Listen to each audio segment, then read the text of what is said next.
ఈ బాబు జరిగినట్లు ఇలా కడుపు కోత ఉన్నట్లు ఇంకొకటి జరగకుండా ఇంత చిన్న మండలంలో ఇంట్లో ఇంత జరుగుతూ ఉంటే స్పందన లేదు సార్.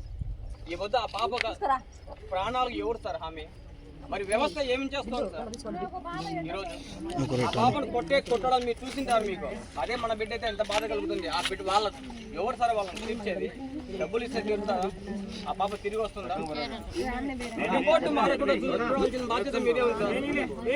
దయచేసి మీకు చేతులకు నమస్కరిస్తాం, చేతులెత్తి నమస్కరిస్తాం సార్, చేతులెత్తి నమస్కరిస్తాం. రిపోర్టు మారకుండా చూసే బాధ్యత మీదే. దండ వేసి చేతులు తులుపుకోవద్దండి. అవసరం లేదు పోలీసుకో. అదే సార్ మేము చెప్పేది. మీరు ఆ బాధ్యత తీసుకోండి అంటున్నాం. మేము కూడా అర్థం చేసుకోండి. ఎటువంటిది మారదు, కంపల్సరీ శిక్ష పడతాను.